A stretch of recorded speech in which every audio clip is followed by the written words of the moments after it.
How's your morning been? It's been great so far. How about yours? Good, good. Thank you. No, you look young as ever, and you've been with. I'm 50. You've been with me my whole life almost. So when she said Spencer, I was like, I know that name. Hold on, I googled you. I was like, oh, that's like my uncle. I like that. I like that. So since you were a kid, you've been watching it. Yeah, sorry. Today, yeah. I like hearing that actually. Yeah. There's a doctor I met recently who specializes in certain areas that I want to explore. And he grew up in New York like me when I was, before I was even on Good Morning America, which was in the 80s and 90s. He was watching me on WABC in New York in the 70s. Oh wow. When he was growing up. Wow. And so we met, he said, I can't believe we're watching this guy I grew up watching for 30 years. You're a very familiar face.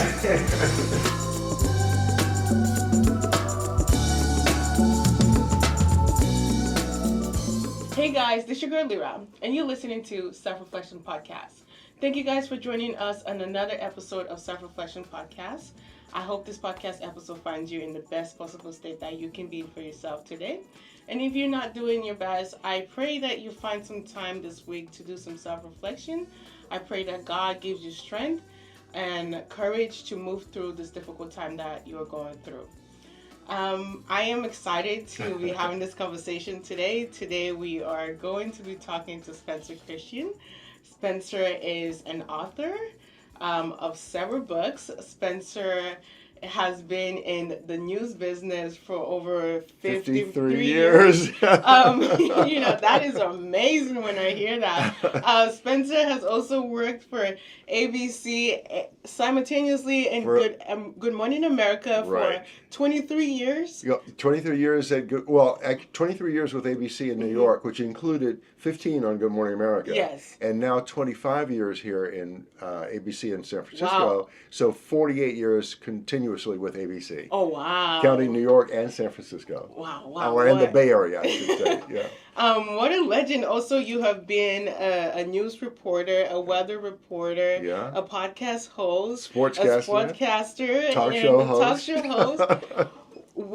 When you hear yourself, all of this achievement and accomplishment, did you ever imagine as a little boy this was going to be Spencer? Never imagined those specific things would happen. No, as a little kid, growing up poor and black in the under Jim Crow segregation in the Old South, where every day until I was about 20 years old, my family and I, as all black people in the South did in those days, were facing in-your-face discrimination. I knew there were obstacles in my path, and I understood as I was growing up that there were barriers that were going to be placed in my way, but I never doubted that I could overcome them. Yeah. My parents instilled that positive, aspirational view of life in me and in my brother, so that we grew up believing that we could overcome adversity and challenges. And they also instilled a deep and powerful faith that God is always with us and will give us the strength to endure adversity. So, to answer your question more briefly, I dreamed of doing great things when I was a kid. I thought, I'm going to do something special with my life. I'm going to break the mold, But I never would have dreamed as a 10-year-old that I was going to end up on national television, interviewing and becoming friends with presidents and kings and queens. Yeah. Which is amazing to look at your I would say resume. It's amazing to look at what you have accomplished coming from the South as a young boy. Also in today's podcast episode, we're going to dive into your book, You Bet Your Life, a little bit more about your story with that. But, going back to childhood, what was it like living in the South during the Jim Crow era? When I left home every day to go to school, or if my family and I went out to do grocery shopping or whatever, then every single day you were aware of where you could and could not go. There were signs saying whites only, at the movie theater or at the restaurant or even at doctor's offices. Wow. There was the entrance to a doctor's office was always whites only, but then around the back or on the side there was a sign saying colored. Mm-hmm. So I faced that every day, and I understood somehow like deep down in my little young brain, that was unfair, unjust, and that it was wrong. But my parents were remarkable in the way they encouraged my brother and me to believe that things were going to change. There would be more opportunities. This thing that we faced every day was going to go away.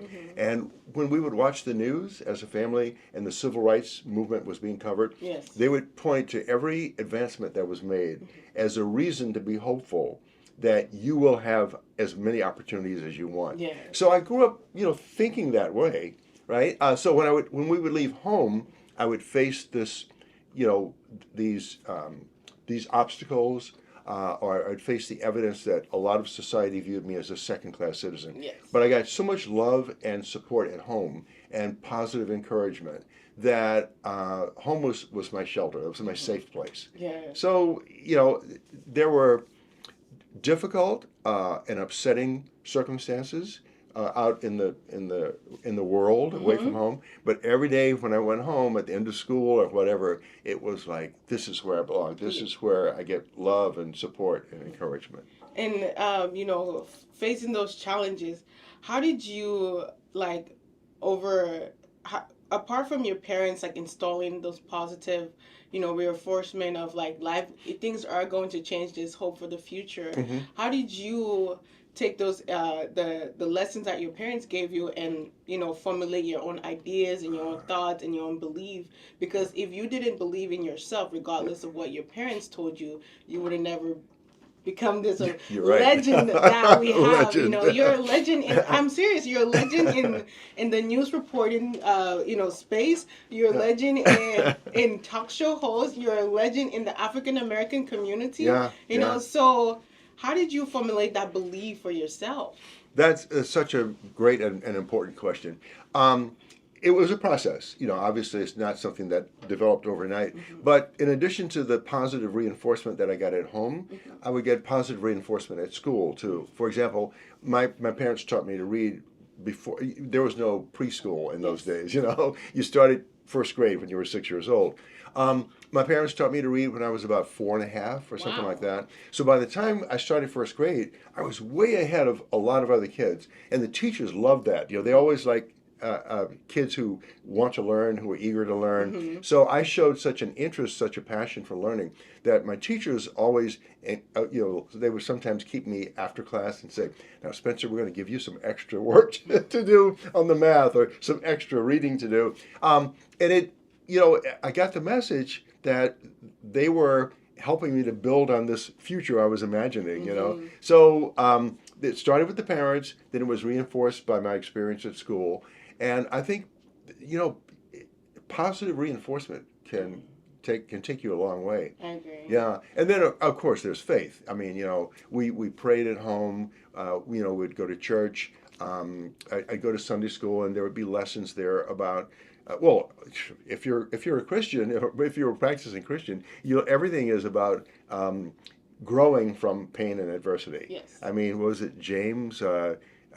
We are thankful for all kinds of pain or adversity. I forget the exact quote, but it helps you grow and get stronger, and it gives you spiritual growth. I began to sort of develop a child's understanding of that at an early age. So when you add that to the foundation at home and the reinforcement at school, when I left home, it was like I couldn't fail.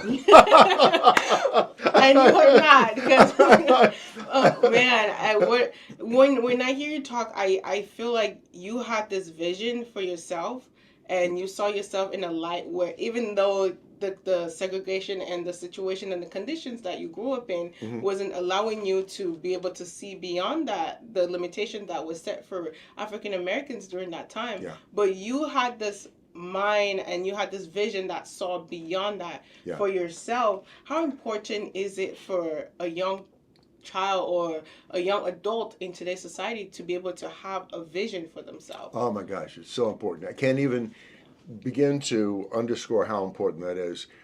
Dreams, a vision, a view of what is possible.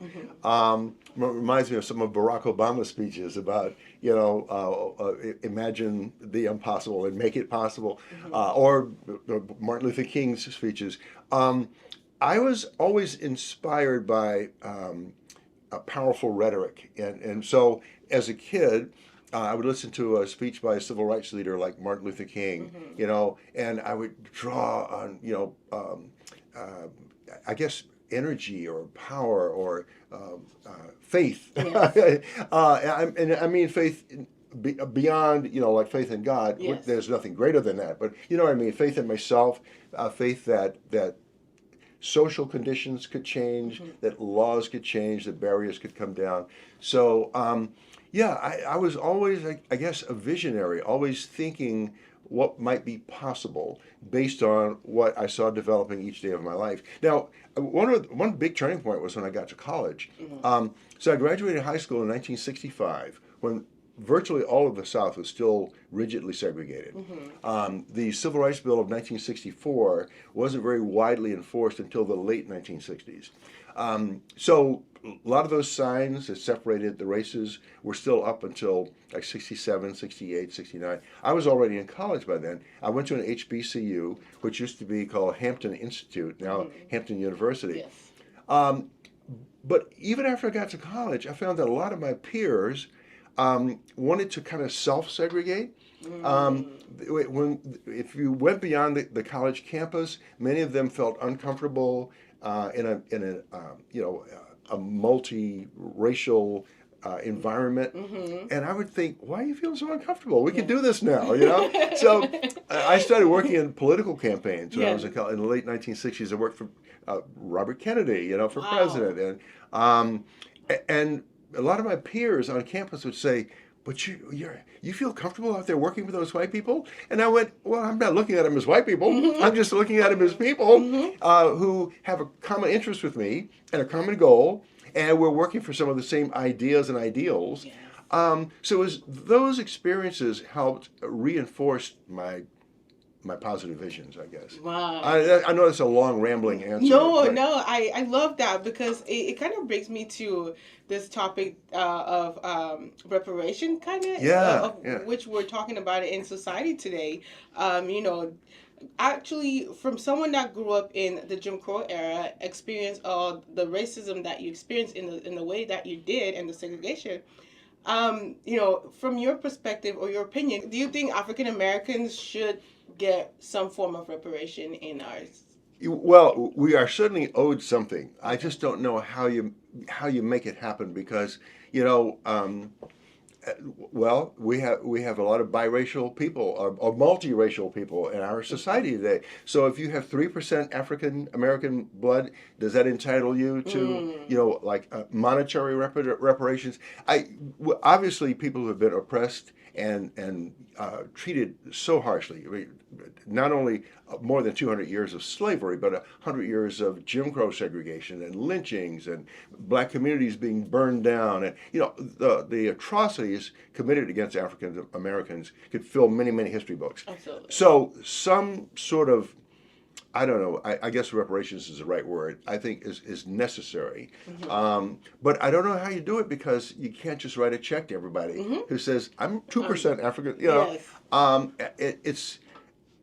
Something needs to be done to increase the awareness in the larger society that America is not a perfect place, just like no place on earth is a perfect place. And I think we need to open up the conscience of America the way people in Germany don't try to deny that the Holocaust happened. They realize that Hitler was an evil person, and there was a Holocaust, and millions and millions of innocent people were brutally killed, and they embrace that. When I say embrace it, they don't celebrate it, but they acknowledge this is part of our history. They don't run away from it. America needs to recognize what it did to Africans and to African Americans, and teach it so that we are aware that this was our history, and now let's try to move on together beyond it. But I don't know how that translates into reparations. There should be some compensation somehow. You're probably aware of some of the stories of black families whose property was seized by the states, and the states now have to pay them reparations. Yes. That kind of thing really has to happen, because you can show that we own this land, we own this business, and the state took it away from us. That's true. So those families should be compensated. But I don't know how you compensate every single. Yeah. It's a tough thing, isn't it? I think so too, because also there's people that travel from Africa, like myself. Originally from Central West Africa, from Cameroon, and now I'm a U.S. citizen. Yeah. However, slavery didn't only impact the Black Americans that are here; it also impacted Africans that are back in Africa, because those were the family members that were separated from from the motherland. So when we talk about reparation and giving back to Africans back in Africa, also get money as well. Yeah, that's a legitimate question, right? Yeah. How do we compensate those African families who were torn apart? Yeah, I know. I don't know. We can never completely make things right. I guess that's where God plays a huge role in our lives. Yes. He can make things right for us if we trust him to do it. And if we lean on him and trust and believe in him and serve him and what's the word I'm looking for? Thank him, praise, all those things. Yes. I don't think that through our human devices we can ever completely right the wrongs of the past, but if we make an effort, make an attempt, and bring those wrongs out in the open and acknowledge them, I think that's a huge step. Yeah, I agree too. I think America needs to stop running away from what actually happened and embrace that so that we can move forward. Yeah, because that's the only way. When we keep running away from it, there's this opposite that keeps continue to attract. I think the more we deny it, the more people want to say, "Hey, this actually happened." So the more the conflict continues to happen. Apart from, family, I know, apart from family, work, what makes you happy? Well, I really like people. And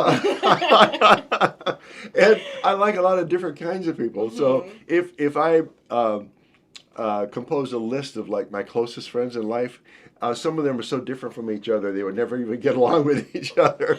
Wow. But no, one thing that really gives me a feeling of purpose in life and a feeling of happiness is inspiring other people to want to do something special with their lives, or inspiring people to recognize that you can overcome difficulty and adversity, which is why I wrote this book about the gambling addiction I had.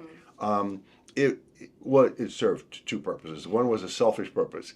It relieved me of my guilt and the shame and all those negative feelings I had about myself during the years that I was caught up in this gambling addiction. So that was number one. It was self-serving, but because it was cathartic. It relieved me of my guilt and my shame. But the second purpose, which I think is maybe even more important, is that it lets people know that no matter how low you sink in life, there's still hope. You can still climb out of that hole. And I figured if someone who's in the public eye, who may appear to the average TV viewer to have a perfect life, can say, "Oh no, my life is very imperfect, and I was the one who made it that way." I think if you take responsibility for your actions and you come clean with the people, with the public, they look at you in a different light, and it makes them look at themselves in a different light. So again, long rambling answer to your question. One thing that makes me happy in life is inspiring other people to feel good about themselves. Yes, I love that. as I was listening to you talk right now, you said one of the reason why you wrote the book was for a selfish reason. When I heard that, I was like, that wasn't selfish. That was more of a healing process that you went through, and it was a healing journey. And I wouldn't say selfish, in my opinion. Yeah. I think it's something that you did that actually allowed you to free yourself from whatever you were holding on to. And you also talked about guilt and shame that you felt in that space. How did you overcome that guilt and shame? That's I keep asking myself that question because I don't think I've completely overcome it, but I think I've come quite a good distance in my healing process. Yeah. Well, one way is that in talking to the people who mean the most to me in my life, my children, my wife, the mother of my children, who's no longer my wife, but we're still friends, and my current wife, who has played a huge role in my healing process. I've asked all of them, the people closest to me, how did my gambling and my addiction and all the hours I spent in casinos and all the time I invested in getting loans to pay off this debt, how did all that affect you? And they basically all have said it was painful for us to watch you go through that, and there were moments when we wondered if you would ever be able to get back on track. But when we saw that you really wanted to turn around, it made us love you more, and it made us want to encourage you more.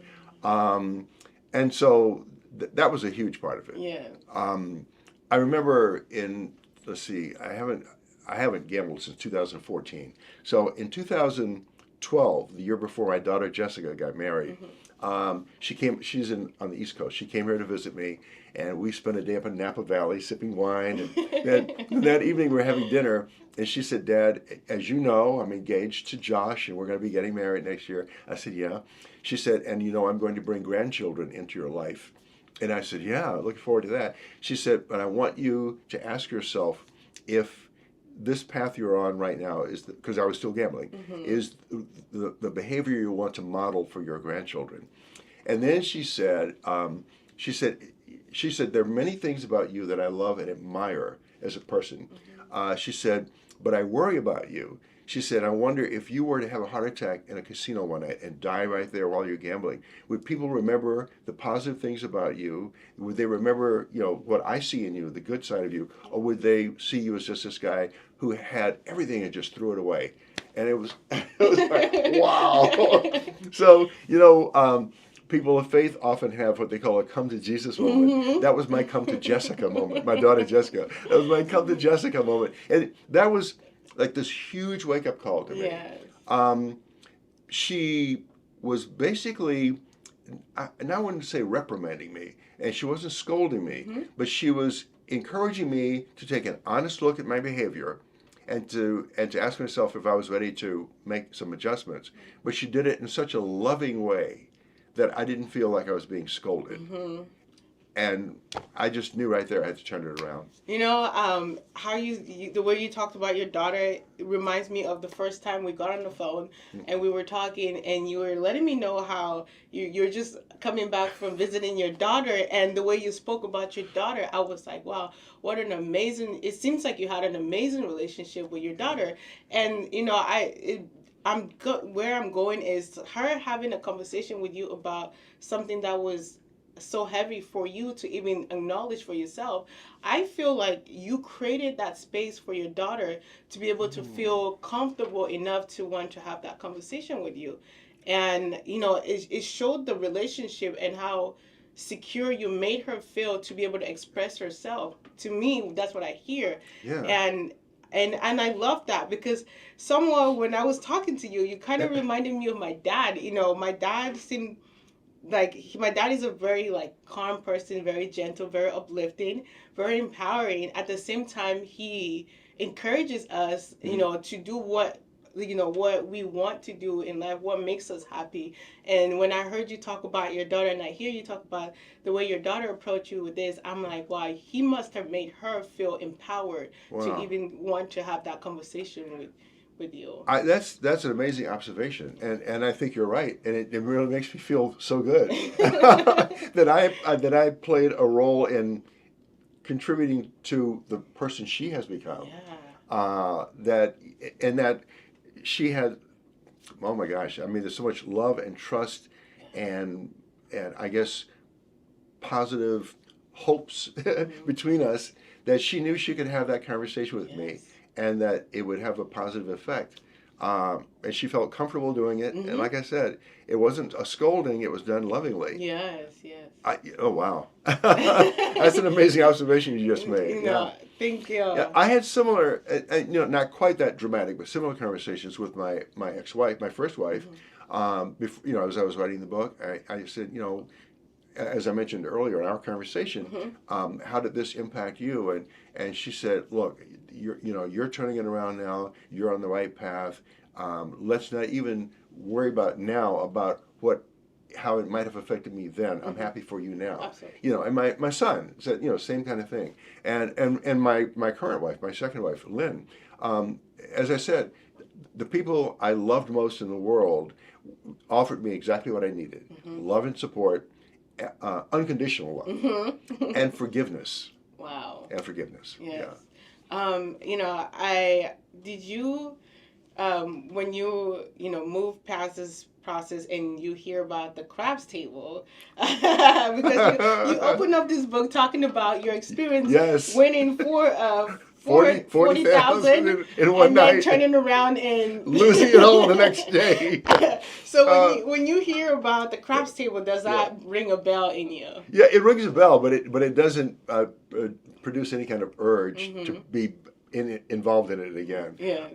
And to me, it's still pretty remarkable. I don't know how it is that I'm able to reflect on all this, or even talk to friends of mine who still gamble, and not feel any urge to be back in that scene, because most people have addictions of any type, whether drugs or smoking or whatever. When they quit, most of them have great difficulty being in a setting where that thing is going on. Yes. Now, I haven't walked through a whole bunch of casinos since I quit, but I've had to go out and do. I'm into wine. You probably know that. I've gone out and I've done features with like sommeliers and chefs at restaurants in casinos since I quit gambling. And walking through the casino with the camera crew to go set up and do the interview did nothing to me. It was like I would look around and think, I'm so glad I'm not in this scene anymore. So what I guess I have to thank God for it. I thank anybody who played a role in my healing. I think I'm totally healed from it. Yeah. So when I look at some of the stuff I wrote in that first chapter about playing the craps and winning and losing the money, it's the excitement of winning, of course, when I was winning, was part of the narcotic effect of gambling, right? But I reflect more now on how I felt when I was losing, and when I was trying to cover my losses and pay my bills and frantically trying to keep things in balance. I never want to have to go back to that. Yes. So I think the not the fear, but the recognition of how painful all that was far outweighs the excitement of a winning night. Wow, yes. And, for anyone else that might have the same type of addiction or have different type of addiction, because addiction is something that we, it's the urge that we get from it, right? It's the thrive that we get from it. So from anyone that's struggling in that space, not to say that the way that you did it was, is helpful, is the same way that everyone else can do it and succeed in it. But what are some principles that you can support someone that is going through the addiction or any type of addiction? Yeah, I'm so glad you asked that question, because you're right. Everyone's path to healing is different, and what works for me may not be exactly the right prescription for someone else. Yes. But there are some basic things I think that everyone can embrace, basic principles. One is self-reflection. You need to reach a point, if you're dealing with an addiction or I think any kind of problem in life that you have sort of created for yourself, where you can be honest with yourself. Take a really hard, honest look at yourself and at your heart, at your motives and your thinking, and say, what can I do to change this, and recognize the damage that you've done, but don't let that control you. Don't let that be the driving force behind the path to recovery. You have to be honest with yourself. When I reached the point where I was able to look honestly at my life as a gambler, and all the deception I had to, all the deceptive ways I had to deal with other people, so that I didn't want people to know how much money I had lost or how desperate I was. Once I could look at myself honestly and say, that's not who I want to be, and that's not who I was meant to be. And now, how do I change course? That was sort of the beginning of turning it around. So after my book came out, I was on a lot of talk shows and interviewed by a lot of interviewers, and people who knew me from TV, who knew me from Good Morning America or wherever, would find a way to reach out to me and say, hey, I've got this addiction too, and I read your book and I heard your story. Can you give me some encouragement, give me some advice? Yeah. And I literally was on the phone with 6 or 8 people every week, all around the country, saying, be honest, go tell your wife or your spouse what you've done, or go talk to your clergy person, but don't just keep it all locked in. Find someone you can trust, with whom you can feel completely vulnerable, and just say, this is what I've done, I need help. Yes. And I know you also went to a program to try to support you with your addiction, but you kind of dropped that a lot more sooner than you expected. This episode is brought to you by Prolong. If you want the healthy benefits of fasting, such as healthy aging, weight loss, energy, and mental clarity, while still being able to eat, Prolong fasting mimicking nutrition programs are for you. Prolong is the first and only clinical tested doctor recommended fasting nutrition program based on over 20 years of research and development by the Longevity Institution at the University of Southern California in collaboration with 17 other prestigious universities. It's primarily plant-based. Non-GMO food is shown to rejuvenate your body cells the same way fasting would. And if done 3 times a year, you can reverse your biological age by 2.5 years. Check out Prolong 5 Days Nutritional Program and subscribe to the program every 4 months for the best results by going to prolonglife.com. That is PROLONLIFE.com. And for you, my dear Self-Reflection family, you get 20% off with code SELF10 at checkout. What didn't work for you in that program, and why did you feel like, okay, this is not it for me, I gotta get out?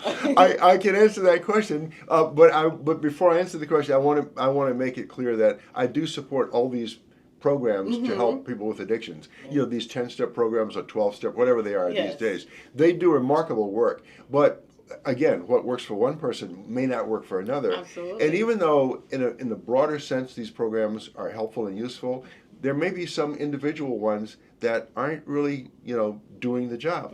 So I went to this, I had gone past all the playing craps and blackjack and all that. My final addiction was poker. I could not pull myself away from the poker rooms. So I went to this Gamblers Anonymous group that was meeting in Marin County. It's a long time ago now. This goes back to about, I guess, around 2011, 10 or 11. And I went to the meetings for a few weeks. I forget now how many. I think I mentioned in the book. It was maybe 4 or 5 or 6. Yes. Yeah. Not so, about a month and a half. Something like that. Yeah. So it was a weekly meeting, and I went for maybe 4, 5, or 6 weeks. And every meeting was just like the previous meeting. We'd go around the room, and everybody would introduce himself or herself and say, hi, I'm Joe, and I'm an addict, or hi, I'm Jane, and I'm an addict. And okay, so I know that's a good way to start, but everyone told the same stories every week also, and I never heard any movement beyond, I have this serious problem. I didn't hear anything coming out of any of the conversations that offered like solution. a solution, right, or a helpful step. So maybe that just wasn't the right group for me or the right setting, but I got to the point where it was so depressing for me. When I was leaving the meetings, I wanted to go to a poker room. So I said, no, this isn't helpful. So I guess what worked for me was a combination of things, as I mentioned earlier. It was conversations with people I knew I could feel completely vulnerable with. Yes. People I knew loved me deeply, and a lot of prayer. I mean, I'm not here to be an evangelist and try to, convert everybody. But if you are a person of faith, whatever your faith is, if you just go deep into the practice of that faith, and whoever God is to you, tell God that you're just surrendering all this to Him. I guess Him, and that you're not play. You can't play game. I can't play games anymore. You know what's in my heart. You know what's in my mind. I need direction. I need help. I need your strength to give me strength. And I did a lot of that. And over a period of time, with that plus leaning on the people who meant so much to me, I was able to find the strength and the courage to say, I'm going to write this book. First, I'm going to quit gambling. Then I'm going to tell my story, because I want people who are going through pain of their own to realize that pain is real, but there's a way to move beyond it. Absolutely. And you in your book and over the time that I've watched you on media, you talk about your faith, and you also talk about the fact that your parents instilled, faith in you. You guys prayed at home when you were a little kid. How important is that part of you when it comes down to family, your career, and overcoming challenges in your life, having faith for yourself? Actually, there's nothing more important to me than that. And, it concerns me that there are many people of faith who come across to other people as being judgmental and preachy, and if you don't think that the way I think about this, or you don't interpret this passage the way I interpret it, or if you behave that way, you're committing a sin. Yes. That turns people off. That doesn't win people over to faith. So I try, and I ask for God's help to let His light shine in me in the way that I treat other people. And I think if you treat other people with kindness and respect and dignity, no matter what their position in life, many people will recognize, hey, there's something in this person that maybe I want to get a little taste of. I'm trying to think of it. My very first job in TV was in Richmond, Virginia, back in the early 1970s. And I was very fortunate that I gained the attention of TV stations in bigger markets. So I was offered a move up. I was sort of moving up from Richmond on my path to New York. And the station threw me a little going away party. And they shut down everything at the station that day. And everyone came to the studio to wish me well. So now the party breaks up. And I'm walking down the hallway. And we had a janitor in the building, and he seemed elderly to me then. He was probably younger than I am right now, but he was an elderly black man. Yeah. His name was Mr. Johnson. And I was walking down the hallway and I said, "Hi, Mr. Johnson." And Mr. Johnson put his hand on my shoulder. He said, "Son," he said, "your parents raised you the right way." He said, I'm gonna cry. He said, "I noticed you treat everyone in this building with the same level of respect." And he said, "Don't change that." So there you go. No, and I would say you have not, from the moment I spoke to you, from the moment I started texting you, from the moment I spoke to you on the phone, you made me feel comfortable. Thank you. You made me feel as if, because you're Spencer, you're a legend. I seriously, I right now sitting here, it still seems like a dream to me. Sitting next to you, so from someone like yourself, the type of emotions and the type of interaction that I've received from you it has been very positive. It has been very uplifting. I keep thinking about the first phone call I received from you, because after I got off the phone from you, I felt like I took a shot of coffee. I'm serious. That's great. I went back going to work. I'm like, yes, I'm getting everything That's done today. fantastic. I love that. So, I think Mr. Johnson, I don't know, the message that he passed to you, I feel like he saw that in you, and you have truly lived that, and I've experienced that for myself, and I want to say thank you. Thank you for being the person that you are. Thank you for, the work that you've done in the community as a whole. I saw a little bit of videos of you and read a little bit more of you going into the community and reading to the young children. Yeah. How important, why do you feel it's necessary for you to go back into the community the way that you do? Well, it's not so much that I feel that it's necessary. I do think it's important, but I just love seeing the light bulb go on in these kids' eyes, when, first of all, they see somebody they recognize from TV coming into their classroom. Right away, it's like, oh my gosh, he came to visit me, And, many of them are thinking, wow, I watched this guy on TV and he came to our school. But then when I interact with them and we talk about, what they're learning or what they're studying, and I relate stories of, when I was 7 or 8 years old and what I liked about a certain subject or a certain teacher, I see them connect with that, and that's all the reward I need, is to see that these kids are inspired and excited. Yeah. I love doing that. And thank you again for that. When it comes into interviewing people, who has been your, I want to say, most memorable interview? That's a great question, because I've interviewed so many amazing people from all walks of life. I've interviewed 6 presidents and all kinds of sports figures, entertainment figures, and what I would call ordinary people who've done something extraordinary with their lives. And usually they're more fascinating than, like the famous people. Yes. But one person's left, I guess, an indelible mark on me is Jimmy Carter, because he's so humble.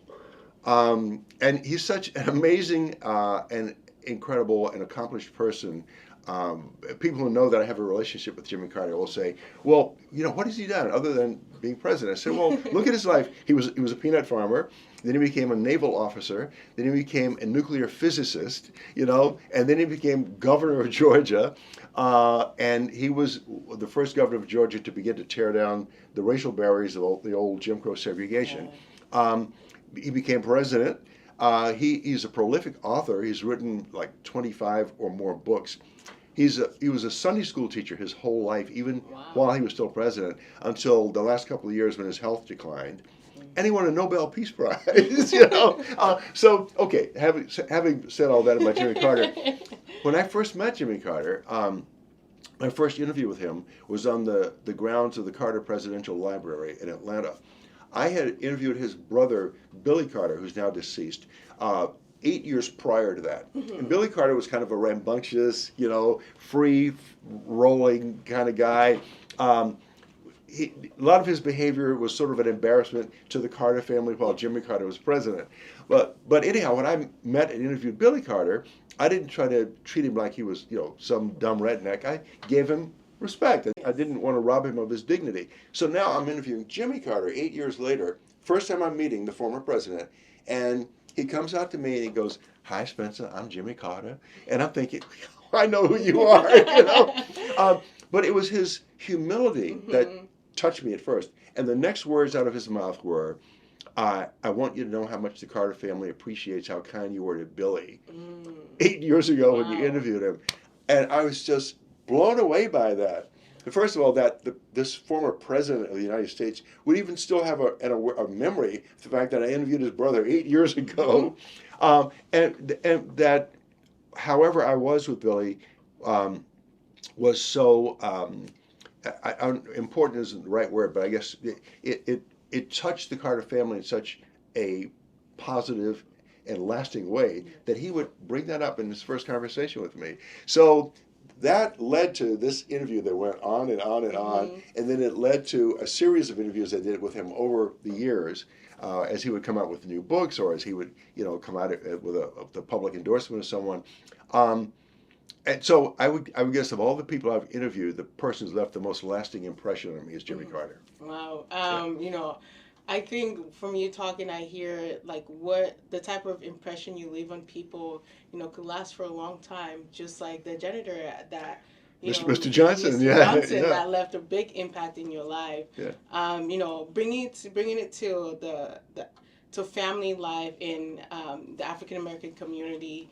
How important, because in today's, we see a lot of families separating, Yeah. families not sticking together, or, how important is family and young men looking to wanting to build a family in our society today, because, you were married for 30 something years, and then now 17 years, I see that value of family in you.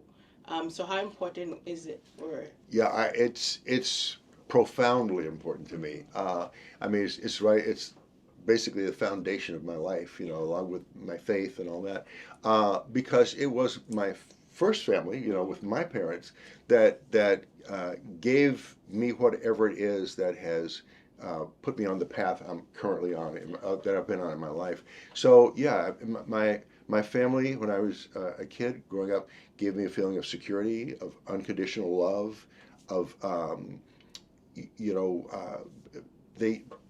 I knew I could be forgiven for making mistakes or for doing naughty things, as long as I acknowledged that I had done something wrong and accepted responsibility. So it was like I just felt so comfortable, so secure, so loved, and so what's the word when you can't be defeated? There's one word, indefatigable, but that's not the word I'm looking for. But I felt was invulnerable. Like nothing could stop me, right? So that foundation that my first family gave me with my parents left such a strong and powerful and positive impression with me as I was growing up. I knew I wanted to have that kind of family when I became an adult. So I think that's the kind of family I at least made a strong effort to have when I was raising my kids in my first marriage. And now that I'm in a second marriage, my wife, we both have grown-up kids from our first marriages, but we're still building a family foundation. Right. We have a blended family. I've embraced her kids. She's embraced my kids. My current wife and my ex-wife are friendly. So family is just. I don't think there's anything more important to me than family. It's just such a solid foundation that gives you comfort, confidence, encouragement. It's security. Yeah. And to all the young men out there, what supportive word can you give them today to allow them to, or guide them towards that path of building a family? Well, be responsible. Number one,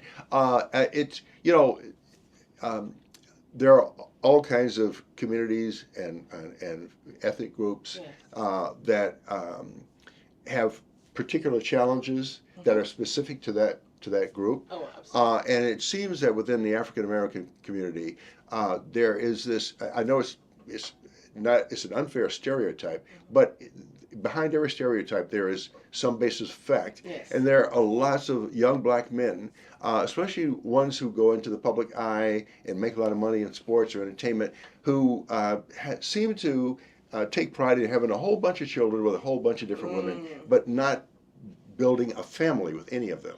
And they're just destroying, or at least contributing to the destruction of so many lives when they do that. And I would like to encourage those young men, and all young men of all colors, but especially within the African American community, to be more responsible. You are bringing someone else into the world. You are responsible for helping to create this life. Now, what are you going to do to give some direction and some love and some support and some encouragement to this life you've helped to create? The best way to do that is to build a family for that. Also like having a two-parent home, especially in today's society, it's super crucial when the children are growing up, because watching the parents like yourself, you had two parents in your household. Having that foundation was a security, like Oh you my said. gosh, yeah. When you were a little boy in the Jim Crow era, you went out there. It didn't feel as safe as when you went back home, because That's you right. had that security at home. Right. Yeah. So, And I got to see. Oh no, I'm sorry, but I'm cutting in on you. No, But you please. just what you're saying is so important to me. It just reminded me of something else, and that is being fortunate enough to have been in a two-parent home. I also was able to learn lessons about relationships from the way my parents treated each other, how they supported each other. I never saw my dad mistreat my mother or abuse her. And when my dad was out working hard all day to support the family, my mother would always talk to my brother and me about what a hard-working, loving dad we had, and how it was important to, appreciate and respect him for all the sacrifices he made for us. So those are lessons that if you're fortunate enough to have two parents in the home, Yes. those are lessons about relationships and about family that you learn, that I'm so thankful for, that a lot of kids didn't have the opportunity to learn. Wow, I love that, because your mom literally planned healthy seeds for the way you view your dad. Yeah. In a way. Yeah. Whether that was consciously or unconsciously, she definitely did that. So when it comes into our mindset, how important is it for us to have a positive mindset when we're looking into building our career, our family life, or just having a successful life in general? A positive mindset is so important in any endeavor, right? Not just a professional endeavor, but in relationships. Yeah. You heard the story of my early life and how much positive reinforcement I got from my parents. And then that was built on when I got to school, because I got positive reinforcement from my teachers. And I even had classmates, actually, who would, this one kid I remember in particular, he struggled with math. I guess it was in the fifth grade at this time.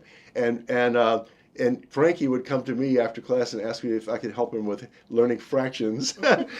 So when you get that kind of positive reinforcement, it gives not only gives you self-confidence, but if you're a thoughtful person, it makes you feel good that you can help someone else get on a positive path. Yeah. So, oh my gosh, yeah, a positive attitude I don't think there's anything more important to have in life than a positive attitude. It also helps you in times of adversity, or as I mentioned throughout my book, during the, struggling with my gambling addiction, I reached a point where I realized that if I could let the positive forces in my life and the positive energy in my life be my guide, and not succumb to the negative self-destructive forces, that I could climb out of this. And if I hadn't had that kind of positive attitude, who knows where I'd be now? Absolutely. There wouldn't be a book, and I might not still have a career. Yes. And when it comes into your book and talking about positivity and encouraging, what do you want people to get out of this book when they pick this book up? I'm so glad you asked that, because there's actually something that I would like to read that's very brief. And I know it may be edited out, but I think it's, if I can find it, if you could just bear with me here. Pastor, I want to say you look amazing. Oh, thank you. Thank you. He doesn't say black don't crack. Black don't crack. That's the old expression. Black don't crack. That's right. I know this is wasting your time here, but No, you're not. But essentially, it gets back to what we were talking about earlier about finding the courage to be honest with yourself and have self-reflection. So if you have experienced self-reflection in an honest way, you're going to see your flaws and your warts and your moles and all that. But you also want to be able to find those other things, those positive things, to offset that and build on what's positive there. So when I was going through the worst of my gambling, I was saying to myself, but how did I fall into this? I'm too smart to have allowed this to happen, right? What do people think of me? There are some people out there who think I'm smart too. But if they realize how much damage I've done to myself and how much debt I'm in, and how much anxiety I'm going through, they would think I'm not so smart. They would think I'm crazy, and I was worrying about what people would think. And then I told you about the conversation with my daughter Jessica, Yes. and I told you about what I began to gain from getting more focused on my prayer time. And then gradually I arrived at a point where I realized that was okay. I can acknowledge all those flaws and faults and failures because that's part of the human condition. Absolutely. We all are so imperfect. But if I could stay focused on the things that got me to this point of success or prominence or whatever, and get back to that, that would help me heal from and grow from the difficulty I had created for myself through the gambling. Yeah, and hearing all of that, what is finding inner peace Yeah. means to you in this space that you're in right now? Oh my gosh, I can't even begin to describe how important finding inner peace is. I mean, it allows you to heal, and it allows you to grow. I was not in a peaceful place when I was feeling the guilt and the shame of the gambling, when I was worrying about what people thought of me, when I was worrying about the pain I had inflicted on my loved ones from being away, from being absent while I was out there chasing my gambling losses. But once I began to find inner peace, I was able to go back to them and say, look, tell me how this impacted you. Yes. I want to make things right. I never intended to hurt you. I never intended to violate your trust, Yeah, so it was inner peace that enabled me to be honest with with myself, and to be honest with them, Yes. and to then find a way to start repairing the relationships I had damaged. You mentioned repairing relationships. I know addiction does it can take a toll on not only the individual but on the people that you love, the people that are around you. And when we're coming close to the end of our conversation. No, please. I don't want to keep you here for too long. I would love to continue to have a conversation with you, but before we go, with your time at Good Morning America, I remember us talking about this in the beginning of of our conversation. What are some memories that you took away from Good Morning America? Oh my gosh, I had such, I've enjoyed every stage of my career. I mean, I have fond memories from every station I worked for, every team I've worked with. But I have to be honest and say that my experience at Good Morning America was the highlight of my career, the absolute zenith, both professionally and personally, because I worked with extraordinary people. Now, the team I worked with on the air for most of my time at Good Morning America was Charlie Gibson and Joan London, with contributors like Joel Siegel, who was our movie critic, and Julia Child, the chef, who was known for saying "Bon appetit." We traveled all over the world on various assignments. I was sent to all 50 states and to 5 continents on various assignments. So there's no other professional experience that could match that. But there was also no other personal experience in terms of my interaction with my colleagues that could surpass what I had at Good Morning America. Not just with the people on the air. I had the greatest producers and researchers providing me support. Yes. People in the management levels who gave us the freedom to be who we were and let us pursue our interests. For example, when I was hired at Good Morning America, I had already been working at WABC in New York from the late 70s into the mid 80s, and I had been filling in on Good Morning America a lot. But I was known primarily as the weatherman. When I was hired full-time on Good Morning America, my boss there, a wonderful man named Phil Buth, who is still around, he's around 93 years old, said, "Hey, pal, we want you to pursue all of your interests. We know that, you're a journalist. We know that you've done sports." He said, "We want you to do weather, and we're going to send you out into all those hurricanes and storms and all that. But if you want to go interview the president, or if you want to go down to spring training and suit up with the Mets and interview," he said, "you can do all of that too." And so I was offered this rich experience. How exciting. Yeah, it was incredible. So for 13 years on GMA, that's what I was doing. And I got to satisfy all those interests and all the curiosity I had about so many topics beyond just doing the weather. Mm-hmm. Wow, being a legend in the A media legend. space, I definitely do think you are. Being a legend in the media space, John's like, I second that. Being a legend in the media space, and what supportive advice do you have for someone like myself that is still trying to be in this environment? Oh, just keep doing what you're doing because you are amazing. You first of all, you're a terrific conversationalist. I wouldn't just say interviewer because a great interviewer is a conversationalist. You know how to um, create a space for the person you're talking to open up and reveal things that you may not even ask specific questions about, right? Now, that's easy with somebody like you. You wind me up, and I'm going to give you, a 5-minute answer to a 5-second question. Maybe 2 hours. Maybe 2 hours. But I would say just maintain this curiosity you have about all things and all people, because curiosity is a great foundation for any journalist or interviewer or podcaster, because you have such a wide range of interests, and you like to probe and find out what makes people tick, and you're doing all the right things right now.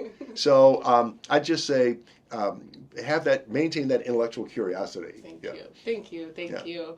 And for our family out there, what finer words does Spencer have for our family, in Self-Reflection Podcast listening right now? Let's see. Love yourself and love everybody else as much as you love yourself. How about that? I love that. Thank you so much. Thank you. And before we sign off, I want to tell Michael. Thanks, Michael. Oh, Michael, yes. For connecting us. That was such a blessing, and meeting Michael and then getting to meet you guys. I'm like, God, yeah, it makes sense why they're friends. You guys are both uplifting, empowering, encouraging. I keep remembering the first conversation I had with you. That was such a adrenaline booster for me. So thank you again for all the work that you do in the community and have been doing and still doing. What can we expect coming from you? Oh, I don't even know. Maybe another book. Another book. But I want to thank you for this conversation as well, because you're all tremendously inspiring and uplifting. And wow, there's a whole lot of energy here. Two people like us together, we can conquer the world. I believe so. I think everyone can conquer. This episode is brought to you by Prolong. If you want the healthy benefits of fasting, such as healthy aging, weight loss, energy, and mental clarity, while still being able to eat, Prolong fasting mimicking nutrition programs are for you. Prolong is the first and only clinical tested doctor recommended fasting nutrition program based on over 20 years of research and development by the Longevity Institution at the University of Southern California in collaboration with 17 other prestigious universities. It's primarily plant-based. Non-GMO food is shown to rejuvenate your body cells the same way fasting would. And if done 3 times a year, you can reverse your biological age by 2.5 years. Check out Prolong 5 Days Nutritional Program and subscribe to the program every 4 months for the best results by going to prolonglife.com. That is PROLONLIFE.com. And for you, my dear Self-Reflection family, you get 20% off with code SELF10 at checkout. In the most positive way. Yeah, in the most positive way. Exactly, right. In the most positive way. Yeah. Thank you again. Thank you guys so much for listening to Self-Reflection Podcast. If this is your first time coming across Self-Reflection Podcast, you can find us on any platform you get your podcast from. Also, you can connect with me on social media at Lira, LIRA_NDIFON. Again, that is Lira, LIRA_NDIFON. I want to say thank you guys again for joining us on Self-Reflection Podcast, and thank you to Spencer Christian for blessing us and spending time with us at Self-Reflection Podcast. Thank you, Lira. It's been amazing. It's been a wonderful pleasure. Thank you. And also this podcast episode is being shot by drone ambassador production. So please go ahead, check them out on social media. I'm also going to tag them in the comment section in this video, so you can find John on the comment section. Also, we're going to put some resources if you are struggling with some form of your mental health, whether if it's depression, anxiety, addiction. We're going to have some information in the description part of this podcast episode, so you can find all of that information there.